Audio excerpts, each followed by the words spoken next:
If you can't control your reactions and you get reactive over the most trivial things at home, you get triggered by your wife, you get triggered by your kids' tantrums, you get triggered at the smallest little inconvenience and you don't know why. You don't know how to control it and it's frustrating the hell out of you. Maybe even if you've tried breathwork, you've tried some other things and it's just not working.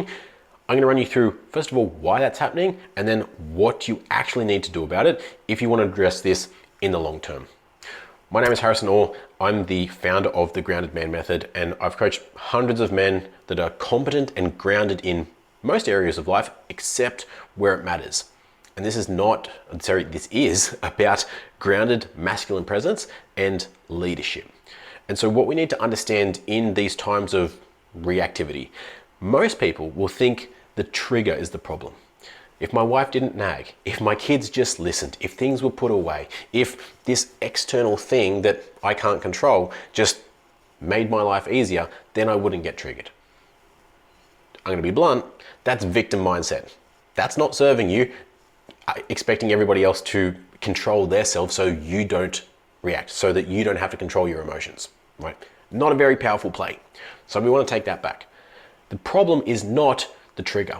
The problem is that there is ammo in the chamber to begin with.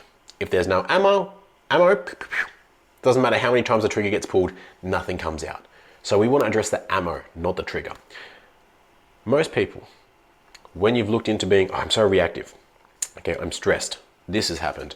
And then people say, just breathe, just meditate, just do all these things. Wonderful.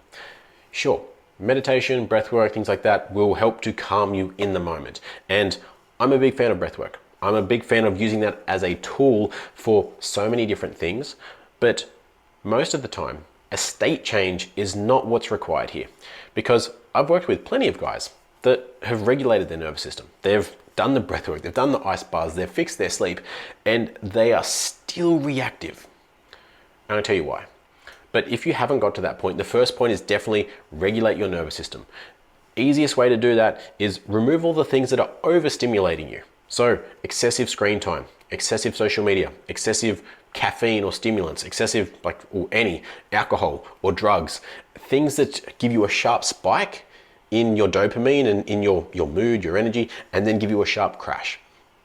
Sleep is an obvious one. Just don't be stupid, right? If you want a more detailed description of what to do about sleep and nervous system, go to my channel. You can find a bunch of other videos on what to do in that space. But first of all is your nervous system. That is going to create a gap between the stimulus and our response, right? We now have a little bit more gap, a couple of seconds before we get to choose how we handle the moment. What we do, what we say, how we respond.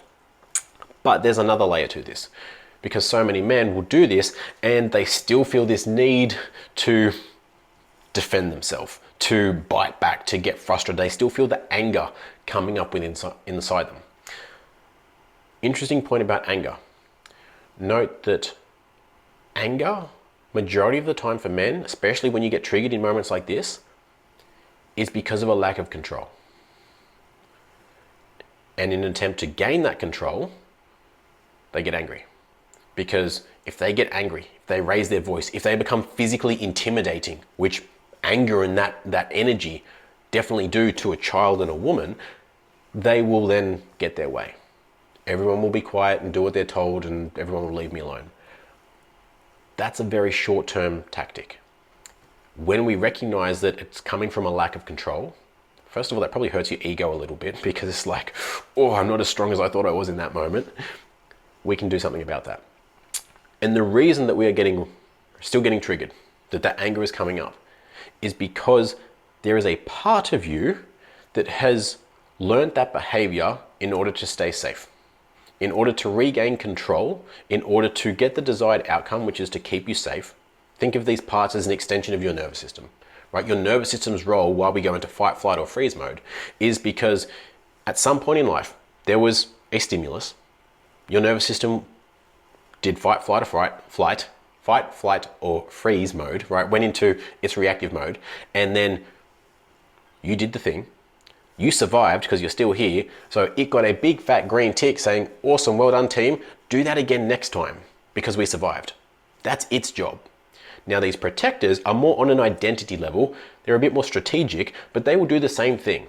Their role is to protect you from the lack of control, from the fear of abandonment, from whatever emotion you experienced as a child and it did not like. It said, that sucked. I don't want to experience that again. I'm going to protect you from that by reacting this way, by gaining back control, by doing these things. And when we then start to work with these parts, in those moments, staying calm doesn't feel like it's effort. Because if you're just doing the nervous system and you don't go to this level of depth, then that calm, you might be able to fake it, but it's going to feel exhausting. It's going to feel fake. And eventually, that's not going to work so well. When we can work with these parts and see what it's trying to protect us from, why that is coming out in the first place, we can work with it, we can address it, and then in those moments, we no longer need to remember to breathe, to force ourselves to be calm. We can feel the emotion come up, because this is not suppressing the emotion, which is what that fake calm does. It's, oh no, you're getting angry, push that shit back down, don't let that out. We allow it to come up. Cool, there's an emotion there. I don't have to do anything with it. I can feel it, I can experience it. I can notice all the thoughts and the justifications and the stories that come up as to try to keep that emotion alive, but I don't need to engage in those. And then naturally, it subsides, and we're naturally in a relaxed state, naturally in a curious state, naturally in the state that is better suited to that situation. If it's with our kids, okay, we can be the regulated one. What happened? What's going on? Like, why don't you want to do this? What's happening? What do you need? Whatever it is. If it's with your wife, okay. Is she calling you out for something? Okay, cool, own it. Is there something else going on? Okay, this is not an attack on me. How can I navigate this? Like, we are much better equipped to, and this is the pivotal moment, choose how to handle the response. Choose what we say, what we do, how we respond, if anything at all. Previously, our nervous system would react. A part of us would react.